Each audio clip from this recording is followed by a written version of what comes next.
Selamat pagi, saudara-saudaraku, anggota jemaat dan simpatisan GKI Pahlawan yang diberkati oleh Tuhan. Sesungguhnya kita adalah orang-orang yang begitu dikasihi Tuhan.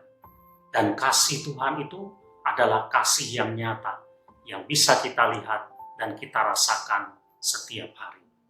Bersyukurlah untuk kasih Tuhan. Saudara-saudara, menjadi orang yang dekat dengan Tuhan. Menjadi orang yang selalu datang kepada Tuhan. Bukanlah perkara yang mudah. Ada banyak hal yang merintangi kita untuk kita bisa dekat dengan Tuhan. Misalnya, kita adalah orang yang egois, yang hanya mementingkan diri kita sendiri. Itu membuat kita sulit untuk dekat dengan Tuhan. Atau mungkin karena kita adalah orang yang begitu sibuk, tidak ada waktu untuk Tuhan, hanya ada waktu untuk diri kita sendiri. Itu pun membuat kita menjadi sulit untuk dekat dengan Tuhan. Atau mungkin karena kita merasa tidak membutuhkan Tuhan, atau menganggap Tuhan itu tidak ada. Hal-hal itu yang membuat kita sulit untuk dekat dengan Tuhan. Atau mungkin karena kita enggan atau malas untuk mendekatkan hidup kita kepada Tuhan. Karena itu tidak heran, saudara-saudara, ada orang yang hidupnya begitu jauh dari Tuhan dan sulit bagi dia untuk dekat dengan Tuhan. Bagaimana caranya supaya kita bisa selalu dekat dengan Tuhan? Tidak ada jalan lain. Semua yang merintangi kita itu harus diatasi. Semua yang membuat kita menjadi terbeban untuk bisa datang kepada Tuhan itu harus ditanggalkan.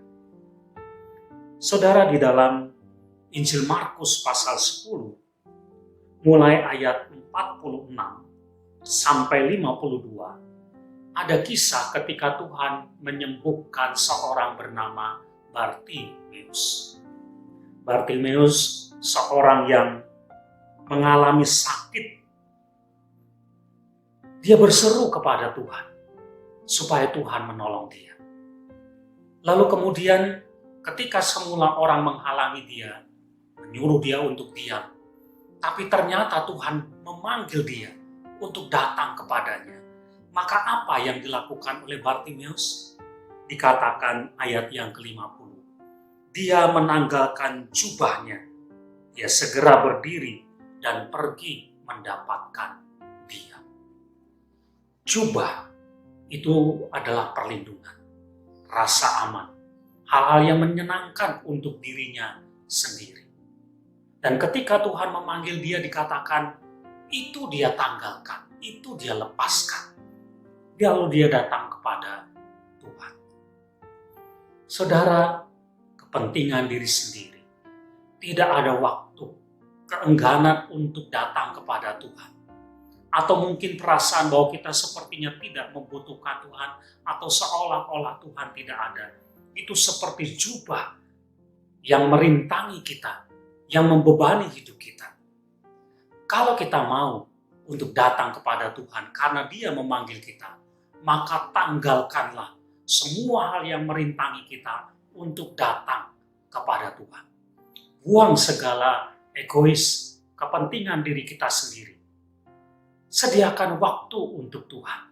Sadarlah bahwa kita membutuhkan Tuhan dalam hidup kita. Bersemangatlah dan rajinlah untuk mendekat kepada Tuhan.